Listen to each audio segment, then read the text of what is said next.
So hello everyone guys हम एकदम quick recap देखने वाले हैं विच इज कूलम्स लॉ, जो कि आपके 11th स्टैंडर्ड 12th स्टैंडर्ड और साथ ही कॉम्पिटिटिव एग्जामिनेशन में इसके बारे में एक ना एक क्वेश्चन तो भी अराइज किया जाता है। अभी सबसे पहले हमको देखना है कि कूलम्स लॉ ये आखिर होता क्या है। सबसे पहली चीज स्टूडेंट्स, कूलम्स लॉ ये टॉपिक बेस्ड है इलेक्ट्रोस्टैटिक चैप्टर से।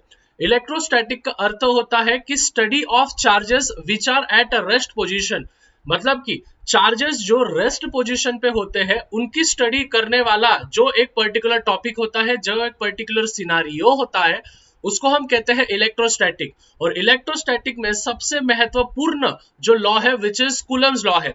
सबसे पहली चीज स्टूडेंट्स, कूलम ये जो है ये चार्ज का ही यूनिट है, चार्ज का ही एसआई यूनिट है। तो कहीं ना कहीं इसी के थ्रू हमको चार्जेस के बारे में इंफॉर्मेशन और अच्छे से समझता है, ये कहीं ना कहीं हमको समझने वाला है। सबसे पहले स्टूडेंट्स, जैसे कि यहाँ पे आप देख सकते हो, यहाँ पे 2 पॉइंट चार्जेस भैया ने लिए हैं विच इज पॉजिटिव चार्ज और यहाँ पे नेगेटिव चार्ज। अभी हम सभी को पता है कि जो भी ऑपोजिट चार्जेस होते हैं वो एक दूसरे को अट्रैक्ट होते हैं। जैसे राहुल और नेहा अगर होगी तो वो एक दूसरे को देख के अट्रैक्शन करेंगे, राहुल और विजय होगा तो वो एक दूसरे को देख के अट्रैक्शन नहीं करेंगे। लेकिन कुछ कुछ बार में हो जाता है, उसमें भी अट्रैक्शन हो जाता है, ठीक है, लेकिन वो केस के बारे में हम बात नहीं करेंगे अभी। तो पॉजिटिव चार्ज और नेगेटिव चार्ज अगर हम बात करें तो उनके बीच में अट्रैक्शन हो रहा है। अभी स्टूडेंट्स उनके बीच में अट्रैक्शन हो रहा है, मतलब कहीं ना कहीं वहां पे कुछ ना कुछ फोर्स तो होने वाला है। तो हम ऐसा बोल सकते हैं कि फोर्स ये डायरेक्टली प्रोपोर्शनल है Q1 और Q2 को। Q1 को पकड़ लो पॉजिटिव चार्ज, Q2 को पकड़ लो नेगेटिव चार्ज, और अपॉन जो होगा उनका यहां से लेके तो यहां तक एक डिस्टेंस होगा और फिर यहां से लेके तो यहां तक एक डिस्टेंस होगा। मतलब यहाँ पे भी R हो गया और यहाँ पे भी R हो गया। तो R और R क्या हो गया students, which is R square हो गया। तो ये है कूलम का फोर्स या फिर कूलम का लॉ।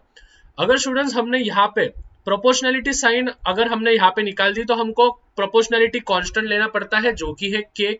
तो K इज इक्वल टू, मतलब F is equal to K into Q1 Q2 upon कौन सा स्क्वायर, विच इज R का स्क्वायर।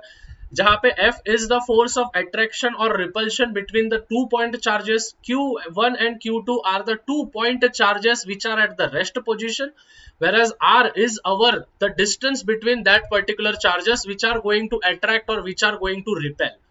अभी स्टूडेंट्स ये जो K की वैल्यू होती है, ये K की वैल्यू डिपेंड होती है मीडियम पे, ठीक है। ये जो K की वैल्यू होती है, ये K की वैल्यू डिपेंड होती है मीडियम पे।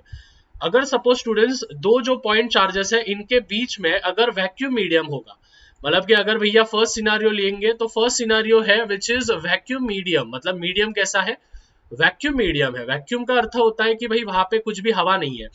तो वहां पे जो K की वैल्यू हो जाती है वो K की वैल्यू हो जाती है 1/4 पाई एप्सिलॉन नॉट। एप्सिलॉन जो होता है वो होता है परमिटिविटी। परमिटिविटी मतलब कि परमिशन देता है उस पर्टिकुलर फोर्स को उन पर्टिकुलर चार्जेस पे अट्रैक्ट करने के लिए या फिर रिपल्शन करने के लिए। स्टूडेंट्स वैक्यूम में K की वैल्यू हमको डायरेक्ट दी गई है विच इज 9 इंटू 10⁻⁹। ये वाली वैल्यू वैक्यूम में हमको पहले से दी गई है। अगर इसको मैं इस पर्टिकुलर फर्स्ट इक्वेशन में डालूंगा तो मेरे को जो भी होगा विच इज क्या मिलने वाला है, आंसर क्या मिलने वाला है वैक्यूम मीडियम का, which is F equals to K के जगह पे मैं लिखूंगा 1/4 pi epsilon naught. Epsilon naught is nothing but permittivity in vacuum medium into Q1 Q2 upon R square. इसको आप ऐसे भी लिख सकते हो वैक्यूम मीडियम में F equals to 9 into 10⁻⁹ into Q1 Q2 upon R square. तो इस प्रकार से आपका जो भी है कूलम का लॉ यहाँ पे होता है कंप्लीट।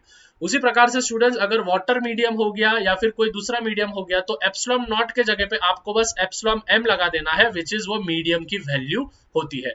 तो आई होप स्टूडेंट्स आपको कूलम्स का लॉ समझ में आ चुका होगा, उसके वैल्यूज भी समझ में आ चुके होंगे। तो अगर आपको ऐसे ही पर्टिकुलर वीडियो चाहिए तो फटाफट से नीचे चैनल को सब्सक्राइब करना है और अपने दोस्तों के साथ ज्यादा से ज्यादा शेयर करना है।